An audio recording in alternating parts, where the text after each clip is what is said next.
Una vez salvo, siempre salvo. Un estudio sobre la perseverancia y la herencia. De David Pewsam. Capítulo 4, parte 2. Whitefield y Wesley. La diferencia se volvió más evidente durante el avivamiento del siglo XVIII, cuando George Whitefield y John Wesley ocuparon lados opuestos con relación a una vez salvo, siempre salvo. Ambos habían pertenecido al mismo club metodista en Oxford y luego ministraron juntos, predicando el evangelio al aire libre a los mineros de Bristol. Pero sus caminos se bifurcaron acerca de este tema justamente. Wesley fue rotulado como arminiano, si bien dijo que su fuerte énfasis en la absoluta necesidad de la gracia divina para la salvación lo separaba del calvinismo por el grosor de un cabello, pero no era tan así, porque sus propios sermones y los himnos de su hermano Charles enseñaban claramente que un alma perdonada podía caer de la gracia. Su convicción de que Dios había levantado el metodismo para difundir la santidad bíblica por toda la tierra no estaba desligada de esto. Para Wesley, la santificación era tan necesaria como la justificación para desembarcar seguramente en esa costa celestial. Escribió y habló tajantemente contra lo que consideró el peligro insidioso de la falsa seguridad y la complacencia moral. Se encontró enfrentado a Whitefield y Toplady, el escritor del himno Roca de años, y la condesa de Huntingdon, que tenía su propio instituto y conexión de iglesias. Los evangelistas posteriores han sostenido opiniones diversas. En Estados Unidos, Jonathan Edwards era calvinista y Whit Moody era arminiano. ¿Qué ocurre hoy? Probablemente la mayoría de quienes se denominan evangélicos creen en una vez salvo, siempre salvo. No es poco significativo que la oficina central en Londres de la Alianza Evangélica lleve el nombre de Whitefield y no de Wesley. La influencia de los hermanos libres que están convencidos de que una vez salvo, siempre salvo, ha estado fuera de toda proporción con sus números. El legado residual de la teología puritana ha sido un factor importante, especialmente a través del ministerio del Dr. Martin Lloyd-Jones en Westminster Chapel.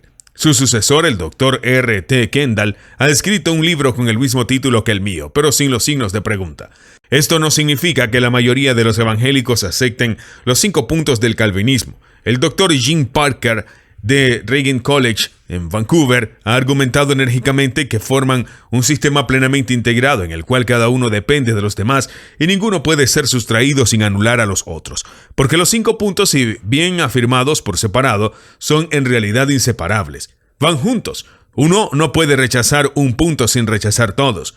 Among God's Giants, Kingsway, 1991, página 169. Concuerdo con él. La perseverancia de los santos depende de la gracia irresistible. Por ejemplo, sin embargo, Clive Calvert, director de la Alianza Evangélica, compartió conmigo su impresión de que los 4 primeros puntos del calvinismo ya no son sostenidos en general entre los integrantes de su grupo, especialmente en la franja de los más jóvenes. El deseo de aferrarse tenazmente al 5º punto, la perseverancia de los santos, se explica fácilmente en una generación que busca seguridad, si seguirán haciéndolo o no después de rechazar sus doctrinas asociadas queda por verse.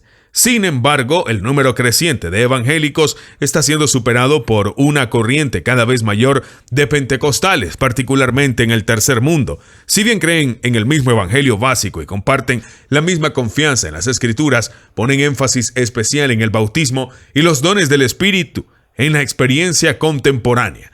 Los pentecostales tienden a ser arminianos, ya que su linaje puede trazarse hacia atrás, pasando por el movimiento de santidad del siglo XIX hasta el avivamiento wesleyano del siglo XVIII.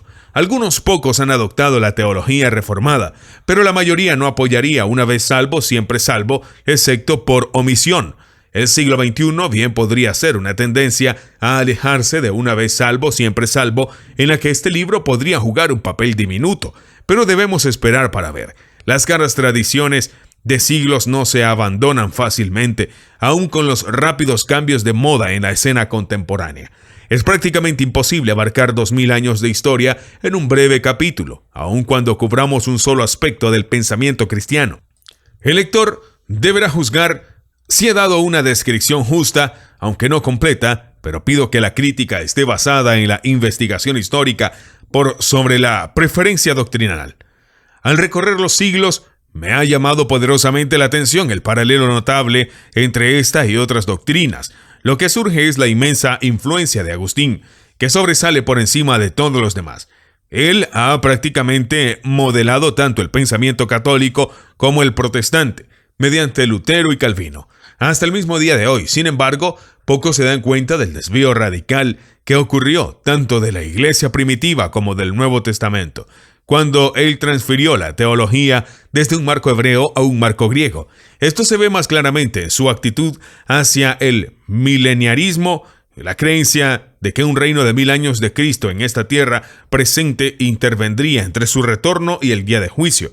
Esta creencia está basada en los capítulos 19 y 20 del libro de Apocalipsis y era el único punto de vista registrado en los primeros siglos de la historia de la Iglesia. Agustín comenzó su ministerio con esta convicción premilenaria, pero su desconfianza platónica de todas las cosas físicas lo llevaron a transferir el milenio, de ser después de la venida de Cristo a la era de la Iglesia, antes a su retorno, afirmando que Apocalipsis 20 precede al 19 en el tiempo, y a espiritualizarlo. Esto sentó las bases para la posición amilenaria y aún la posición postmilenaria posterior, que ahora son ortodoxas en las iglesias principales. Cuál predomina depende de si prevalece una perspectiva pesimista u optimista. Para un tratamiento más completo de esto, ver mi libro Cuando vuelva Jesús. De ahí en adelante, las esperanzas cristianas para el futuro se centraron en el cielo más que en la tierra. Aún la nueva tierra desapareció de la predicación cristiana. El premileniarismo fue condenado como una herejía por el mismo concilio, en el cual lo que más tarde fue llamado semipelagianismo recibió el mismo trato. La enseñanza de Agustín dominó de tal forma a la iglesia que todo desacuerdo con ella era considerado herejía. Lo que logró fue extraordinario, cuando menos los reformadores protestantes estaban dispuestos a desafiar los errores del catolicismo medieval, pero no a cuestionar a Agustín y los concilios influidos por sus ideas. Es aún más difícil poner en tela de juicio la enseñanza de este hombre después de todavía más siglos de su influencia. Desde la perspectiva del siglo XXI, Agustín parece estar tan cercano a los tiempos del Nuevo Testamento que se supone en general que representa la continuidad apostólica y que sus puntos de vista siempre han formado parte del patrimonio de la Iglesia. Surge como una revelación descubrir la brecha que había entre él y los apóstoles, no solo en el tiempo, sino aún más en el pensamiento. El efecto de su reorganización radical del pensamiento cristiano fue en realidad la creación de verdaderas diferencias. Un ejemplo es la división entre las escuelas de interpretación amilenaria, premilenaria y postmilenaria acerca de la segunda venida. Esto ha llevado, por un lado, a la impresión de que todas son igualmente válidas y que uno debe dejar que las preferencias guíen la elección, o por otro, que el asunto es tan complicado que no puede hacerse una elección dogmática. El resultado en la práctica consiste en abandonar todo el tema como algo bastante secundario. Lo mismo ha ocurrido con el tema que estamos discutiendo. La interpretación de Agustín de la gracia, la predestinación, la depravación, etc., ahora venerada en los 5 puntos del calvinismo, ha dividido a los cristianos profundamente en 2 campos rotulados, no muy precisamente, como calvinistas y arminianos.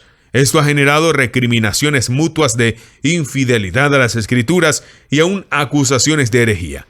Creo que es probable que esta lamentable situación nunca hubiera surgido de no haber sido por Agustín. Tal vez todos necesitemos darnos cuenta de cuánto hemos sido influidos por todas las tradiciones históricas a las que hemos estado expuestos desde que formamos parte de la Iglesia. Y cuando leemos la Biblia, necesitamos estar en guardia contra la proyección de esas tradiciones dentro de la Biblia. Y necesitamos recordar en qué estamos de acuerdo cuando discutimos asuntos en los que diferimos. En realidad, los verdaderos calvinistas, que generalmente sostienen el punto de vista omega de una vez salvo, siempre salvo, tienen más en común con los arminianos que lo que generalmente suele pensarse. Ambos enseñan que solo quienes perseveran en la fe hasta el final serán salvos. La diferencia crucial en este punto es que los calvinistas creen que todo el que deja de perseverar nunca fue salvo, ni siquiera parcialmente, en tanto que los arminianos creen que algunos, si bien no todos lo fueron. Pero hay otras serias diferencias relacionadas con esta y que deben considerarse necesitan un capítulo propio.